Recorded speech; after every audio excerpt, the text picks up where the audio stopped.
Good evening, everyone. My name is Ashish Tamasya. I am a third year mechanical engineering student in Lassonde at York University. Today, for my backup napkin, I am going to be talking about pumps. Pumps are a very simple and very basic mode of transportation for fluid. We have multiple kinds. We have an axial one, we have a mechanical one,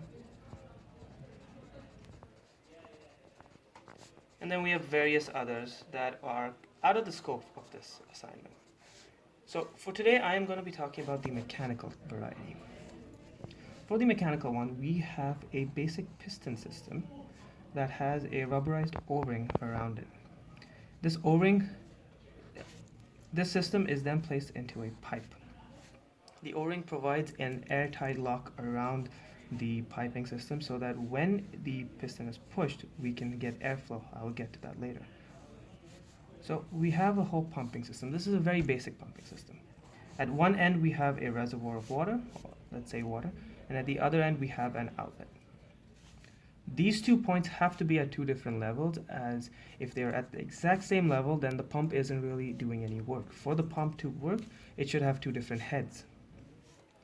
Now, once this piston is pushed, we get the airflow going out like this. Once it's pulled up, we have water getting pulled into the pipe. Now you must be wondering, how does this work? If we go for a next step, wouldn't the downstroke just push the water back down? That's where we get a little bit of ingenuity. We have two check valves placed over here. These check valves serve a very vital purpose. They allow for fluid to only go in one direction. Now let's recap this. So once the piston is pushed down, we get air flowing out in this direction, as it cannot go into this side. Once it's being pulled up on the upstroke, there's a vacuum formed here. So this allows this gate to be open and the water to fill into this piping system. It takes a second for the whole system to prime, but once it does, we have proper fluid flow through this whole system.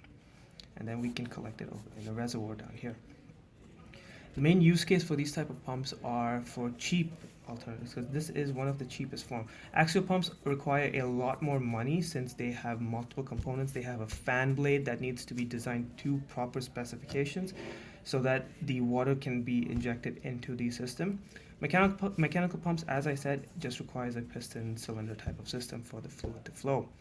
These are normally used in like rice fields in developing countries in simple A to B transportation of fluids. We can expand upon this by adding a pumping system in series. Now what this does is we have two pistons, one here and one here. In series, what happens is we effectively double the flow rate, since both pumps are going to be working in tandem. Therefore, we're going to be doubling the amount of airflow going out of it. Obviously, we will have check valves here and here to serve the same purpose. Therefore, doubling it now increases our stroke length. Our stroke length is another thing that plays vital importance to this. Our stroke length basically determines how much air we are pushing out, thus determining how much our flow can be. So doubling it effectively doubles our flow rate at the end. Normally, pumps have varying senses of.